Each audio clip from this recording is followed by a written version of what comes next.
Hello friends, ഇന്ന് നമുക്ക് രാവിലത്തെ ബ്രേക്ക്ഫാസ്റ്റ് എന്തുവാണെന്ന് നോക്കാവേ. നിങ്ങളുടെ അവിടെയൊക്കെ മഴയുണ്ടോ? ഞങ്ങളുടെ ഇവിടെയൊക്കെ നല്ല മഴ. ഇന്ന് ഉരട്ടി ഉണ്ടാക്കാമെന്ന് വിചാരിച്ചു. അപ്പോൾ നിങ്ങൾക്കും കൂടെ കാണിച്ചു തരാമെന്ന് വിചാരിച്ചു ഞങ്ങളെങ്ങനെ ഉരട്ടി ഉണ്ടാക്കുന്നതെന്ന്.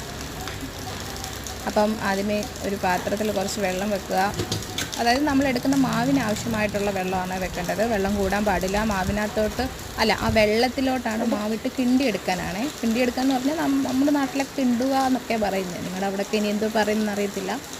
അപ്പോൾ ആ വെള്ളം എടുത്തിട്ട് അതിൽ കുറച്ച് ഉപ്പിടുക, പിന്നെ കുറച്ച് വെളിച്ചെണ്ണ ഒഴിക്കുക. വെളിച്ചെണ്ണ ഒഴിച്ചാൽ നമുക്ക് നമ്മുടെ എടുക്കുന്ന ഉരട്ടി മുറിഞ്ഞു പോകാതെ നമുക്ക് പരത്തി എടുക്കാൻ പറ്റും. എന്നിട്ട് മാവ് അതിലോട്ടിടുക, നല്ലതുപോലെ കിണ്ടിയെടുക്കുക. കറക്റ്റ് വെള്ളമായിരിക്കണം. വെള്ളം കൂടാനും പാടില്ല, കുറയാനും പാടില്ല. അപ്പോൾ നമുക്ക് ഉരട്ടിക്കുന്ന മുട്ടക്കറിയാണേ. മുട്ട കുക്കറിയിട്ട് വേവിക്കാൻ വെക്കുക. എൻ്റെ വീഡിയോ ഇഷ്ടപ്പെടുവാണെങ്കിൽ സബ്സ്ക്രൈബ് ചെയ്യണേ. എന്നിട്ട് എന്നിട്ട് നമ്മൾ ആ മാവ് ചൂടാറിയിട്ടേ നമ്മൾ നല്ലതുപോലെ ഇതാക്കാൻ പറ്റത്തുള്ളൂ. അന്നേരം അത് ഞാൻ പാചകത്തിൻ്റെ പുറത്തോട്ട് മാവ് തട്ടിയിടുവാണേ. തട്ടിയിട്ടിട്ട് മാവ് നല്ല സോഫ്റ്റ് ആവുന്നിടം വരെ പേയണം. അപ്പോൾ ചൂടായതുകൊണ്ട് ഞാൻ വെള്ളത്തിൽ തൊട്ട് പേയുക മാവ്. നമ്മൾ പൊറോട്ടയ്ക്കൊക്കെ മാവ് പേയത്തില്ലേ, അപ്പോൾ അതുപോലെ മയ വരുന്നിടം വരെ നമ്മൾ നല്ലതുപോലെ പേഞ്ഞെടുക്കുക. നമ്മൾ എത്രയും പേയുന്നോ അത്രയും മാവ് സോഫ്റ്റ് ആവുകയും ചെയ്യും. അതുപോലെ ഉരട്ടി നല്ല സോഫ്റ്റായിട്ട് കിട്ടും നമുക്ക്.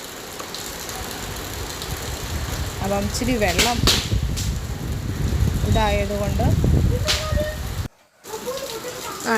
പേഞ്ഞ് ഞാൻ ഇതുപോലാക്കി. അപ്പോൾ നമുക്ക് ബോൾ എടുക്കാൻ എളുപ്പമായിരിക്കും.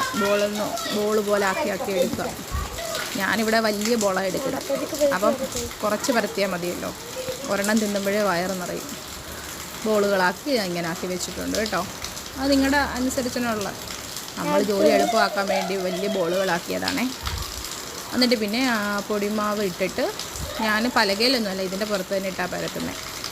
എന്നിട്ട് ഇതുപോലെ പരത്തിയെടുക്കുക.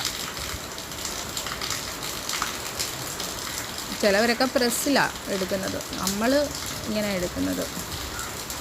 ചപ്പാത്തിക്കൊക്കെ പരത്തുന്നത് പോലെ പരത്തിയതാണ്ട് ഇതുപോലെ ആക്കി എടുത്തിട്ടുണ്ട് ഞാൻ. ഞങ്ങൾക്ക് രാത്രിത്തേക്കും കൂടാണേ. ഇവിടെ ഞങ്ങളുടെ മക്കൾക്കൊക്കെ രാത്രി കാപ്പിയാണ് വേണ്ടത്. എന്നിട്ട് നമ്മളൊരു പാൻ വെച്ച് ചൂടാക്കിയിട്ട് ചുട്ടെടുക്കുക. നമ്മൾ എണ്ണയൊന്നും തേക്കുന്നില്ല. പൊടിയൊക്കെ തട്ടിക്കുടഞ്ഞിട്ട് നമ്മൾ പൊടിയിട്ട് നല്ല മുട്ടക്കറി അടുപ്പിൽ വേവുന്നുണ്ടേ. ചൂടായി വരുമ്പോൾ തിരിച്ചു മറിച്ചിടുക. നല്ല പൊള്ളി വരണം.